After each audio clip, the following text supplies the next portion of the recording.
അങ്ങനെ നമ്മൾ താജ്മഹലൊക്കെ കണ്ടുവന്ന് ആഗ്ര ഫോർട്ടിൽ എത്തിയിട്ടുണ്ട്. താജ്മഹലിന്റെ അവിടെ നിന്ന് 2 കിലോമീറ്റർ മാത്രം ആഗ്ര ഫോർട്ടിലേക്ക് ദൂരമുള്ളൂ. ഈ ആഗ്ര ഫോർട്ടിന്റെ ചുറ്റും വെള്ളത്താൽ ചുറ്റപ്പെട്ട ഒരു കനാല് പോലെ അവർ ചെയ്തിട്ടുണ്ട്. അവരുടെ സുരക്ഷയ്ക്ക് വേണ്ടിയിട്ട് അതില് മുതലകളെയും ചീങ്കണ്ണീനെയും ഒക്കെ വളർത്തിയിരുന്നു എന്നാണ് പറയപ്പെടുന്നത്. അങ്ങനെ നമ്മൾ മെയിൻ എൻട്രൻസിൽ കൂടെ ഉള്ളിലേക്ക് കടക്കുകയാണ്. ഇതൊരു 56 ഏക്കറിലാണ് ഇത്രയും പാലസുകൾ അടങ്ങിയ ആഗ്ര ഫോർട്ട് സ്ഥിതി ചെയ്യുന്നത്. നമ്മൾ അവിടെ കയറുമ്പോൾ കുറെ ഗൈഡുകള് ഇതൊക്കെ പറഞ്ഞു കൊടുക്കുന്നത് നമുക്ക് കാണാൻ പറ്റും. ആഗ്ര ഫോർട്ട് നിർമ്മിച്ചത് അക്ബർ ചക്രവർത്തിയാണ് കേട്ടോ.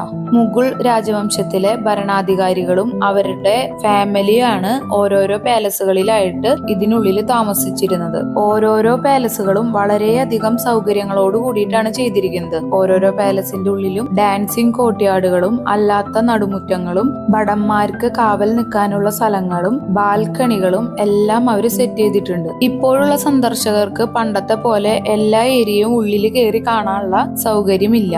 ഇങ്ങനെ കണ്ടോ കുറെ ഏരിയകള് ബ്ലോക്ക് ചെയ്ത് വെച്ചിരിക്കുകയാണ്. പണ്ടെന്ന് പറഞ്ഞാൽ ഓരോ റൂമുകളും അവരുടെ ലൈബ്രറികളും കയറി കാണാൻ പറ്റുമായിരുന്നു. പക്ഷെ ഇപ്പൊ കുറെ ഏരിയയിലൊന്നും നമ്മളെ ഉള്ളിലേക്ക് കയറ്റി വിടുന്നില്ല. ഷാജഹാൻ ചക്രവർത്തിയെ ആദ്യം റെഡ് ഫോർട്ടിലുള്ള ഒരു തടങ്കലിലായിരുന്നു ഇട്ടിരുന്നത്. പിന്നീട് ഷാജഹാന് ജീവിതകാലം മുഴുവൻ താജ്മഹൽ കണ്ടുകൊണ്ടിരിക്കണമെന്ന് പറഞ്ഞതുകൊണ്ട് ആളെ ഇങ്ങോട്ട് കൊണ്ടുവന്നിട്ട് റെഡ് ഫോർട്ടിൽ തന്നെ ഷാജഹാൻ മുംതാസിന് വേണ്ടിയിട്ട് ഒരു ബാൽക്കണിയോട് കൂടിയിട്ടുള്ള ഒരു റൂമൊക്കെ ചെയ്തിരുന്നു.